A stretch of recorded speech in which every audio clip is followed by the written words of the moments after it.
Baboon Hawks.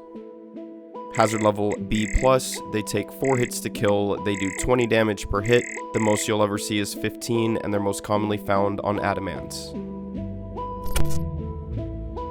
Baboon Hawks have 3 phases: scouting, retreating, and engaging.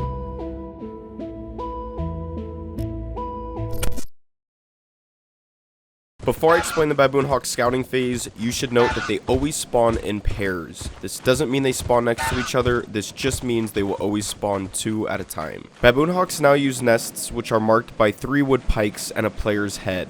These nests only spawn if 4 Baboon Hawks are going to spawn on that map, so if you see a nest, that means 4 Baboon Hawks have either already spawned or they will spawn at some point. If you don't see those wood pikes, then the Baboon Hawks will choose somewhere random to nest. When a Baboon Hawk first spawns, it will enter its scouting phase where it uses the standard roaming function. I've already explained this function in my Forest Keepers video, but for those of you who don't know how this function works, I'll briefly explain it. There are nodes scattered all over the outdoor map which Baboon Hawks use to scout. They will choose a node to move towards, and once they've got to it, they will check it off and move on to another node. They will continue doing this anywhere from 25 to 70 seconds. Anytime a Baboon Hawk spawns, it is assigned a random leadership value between 0 and 500. The bigger the leadership value, the bigger the Baboon Hawk. If a Baboon Hawk spots another Baboon Hawk whose leadership value is higher than theirs, then it will join that Baboon Hawk's group and continue scouting with it. If the Baboon Hawk hasn't spotted a threat or scrap once the 25 to 70 second timer is up, it will enter phase 2. When a Baboon Hawk enters its retreating phase, it will immediately go back to its nest to rest for 15 to 30 seconds. Once a Baboon Hawk rests, it has a 35% chance of sleeping. If this happens, they will sleep on their side and close their eyes, which prevents them from seeing any players, but you can still wake them up if you make too much noise. Once this 15 to 30 second timer is up, they will go back into phase 1. Baboon Hawks have a field of view of 110 degrees and can see 20 meters out. If a Baboon Hawk spots you at any time, it will enter phase 3 and automatically assign itself a fear level, which is based on a variety of factors. Here is a list of everything that's factored into their fear level. 4 points will be added to their fear level if they see a dead Baboon Hawk. 2 points will be added if you're holding a defensive weapon, which includes shovels, stop signs, yield signs, sap guns, stun grenades, homemade flashbangs, shotguns, and ammunition. And 1 point will be added if you are looking at the Baboon Hawk, you are in the ship, your health is greater than or equal to 30, it's before 10:24 a.m. The Baboon Hawk has less than 4 in their group. 1 point will be added for every player near you, and 1 point if you're making noise with an item. The only items that count are air horns, clown horns, cash registers, and hair dryers, and you must spam this noise in order to maintain that point. 2 points will be deducted from their fear level if your health is less than 30. 1 point will be deducted for every Baboon Hawk in their group if you look away from the Baboon Hawk, if you're over 30 units from the ship, if it's after 9:36 p.m., if the Baboon Hawk is within 9 units of its nest, and if the Baboon Hawk has more than 4 in their group. Baboon Hawks can hear you in voice chat, but this has no effect on their fear level or their behavior. The only difference is that it can cause them to turn and look at you or wake them up if they're asleep. Keep in mind that each Baboon Hawk has their own fear level, which comes into play during phase 3. Before I explain phase 3, I want to give a huge shout out to chboo for decompiling Baboon Hawks top to bottom. He's also created a document that contains in-depth information and specific numbers regarding Baboon Hawk AI, which I'll link in the description. I also want to shout out Addy for some extra help, as well as the amazing animations at the beginning of my videos. And the last shout out goes to Geo for designing Lethal Company's best debugging mod, Imperium, which he just updated today with a fully functional minimap. Link to Imperium in the description. Phase 3 contains 2 subphases. Subphase 1 is threatening and subphase 2 is attacking. They will always begin in subphase 1, where they will maintain a comfortable distance from you. You can imagine their comfortable distance as a bubble around them, and the size of that bubble all depends on their fear level. If their fear level is high, that bubble will be bigger because they're scared, and if their fear level is low, that bubble will be smaller because they aren't as scared. In this phase, Baboon Hawks will always hang out right outside of their bubble. So if I move back, the Baboon Hawk will move forward, and if I move forward into its bubble, it will move back to get me out of its bubble. Normally, this phase will only last 4 seconds, but there are a few things that can increase that timer. If you weigh more than 23.1 pounds, this phase will last 12 seconds. If you weigh more than 52.5 pounds, this phase will last 20 seconds. If you're holding a piece of scrap, meaning it's in your hand, this will add 8 seconds. And just as a side note, note, the item must be worth 4 or more credits to be considered scrap. Once this timer is up, the Baboon Hawk will go back into phase 1. Let me show you a couple examples. You can see I'm holding scrap and I weigh 26 pounds, which means this phase will last 20 seconds. The Baboon Hawk will watch me and make sure I don't enter its bubble during this phase.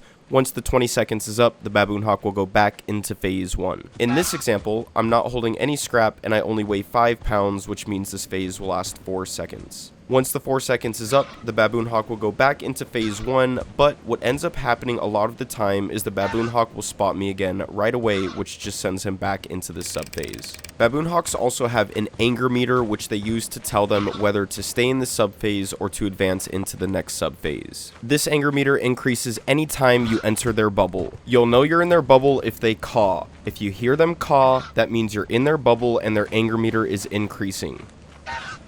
The closer you are to them, the faster their anger meter is rising. Once the anger meter reaches a certain threshold, this will send the Baboon Hawk into subphase 2. This means a Baboon Hawk will not go into subphase 2 unless you breach their bubble. However, the lower their fear level is, the more likely they are to lunge at you, putting you inside their bubble and ultimately increasing their anger meter. Let me show you an example. In this example, you can see I'm holding a defensive weapon and I'm looking at the Baboon Hawks, which is enough to keep their fear level where they will not lunge at me. If I take the weapon out of my hands, they are less scared and you can see they begin to lunge at me and caw, which means their anger meter is rising. If I were to look away from them, this decreases their fear level even more, and now you can see they are lunging at me much more often, and as long as their fear level stays this low, they will continue to do this until they enter subphase 2. The best way of dealing with Baboon Hawks while they're in this phase is to 1. Immediately back up to prevent angering them, 2. Increase their fear by looking at them, holding a defensive weapon, or staying near a teammate, and 3. Try to send them back into subphase 1 by getting out of range or breaking line of sight for 5 seconds. Also, Baboon Hawks cannot jump down cliffs, which is a great way to get away from them. If a Baboon Hawk makes this specific cawing sound, that means it's advanced into subphase 2. It no longer cares about a comfortable distance or fear and will charge straight for you. As soon as they enter this phase, their anger meter begins depleting. The closer the Baboon Hawk is to you, the slower it will deplete, which means you need to create distance. The last thing you want to do when they're in this phase is back up, because they move the same direction you move, so backing up will just cause them to keep moving towards you. The most important part of Baboon Hawks is recognizing the moment they enter this phase. The 2 ways you can tell it's entered this phase is from their caw, or if you see them charging you. As soon as you know they're in this phase, you need to begin moving towards them. Like I said before, they move the same direction you move, so when you walk towards them, they back up, which is the only way to create distance. Once you've created that distance, its anger meter should completely deplete after a few seconds, then it will caw and back up to a comfortable distance, meaning you've sent it back into subphase 1. If you execute this strategy correctly, you can fend off quite a few Baboon Hawks. However, with multiple Baboon Hawks, things can get tricky. Here's an example. There are 4 Baboon Hawks in front of me and I need to get to the ship. As I'm heading to the ship, I hear this Baboon Hawk do its fighting caw, so I know he's in subphase 2. I immediately look at him and begin slowly walking towards him. While I do this, some of the other Baboon Hawks also entered subphase 2, but luckily they bundled up, which makes pushing them back much easier. Once I see they're giving me space, I know they're in subphase 1, so I sprint backwards to prevent increasing their anger meter. I run into this Baboon Hawk and I'm pretty close, so I'm expecting it to enter subphase 2. As soon as I see it charging me, I immediately walk towards it until it goes back into subphase 1.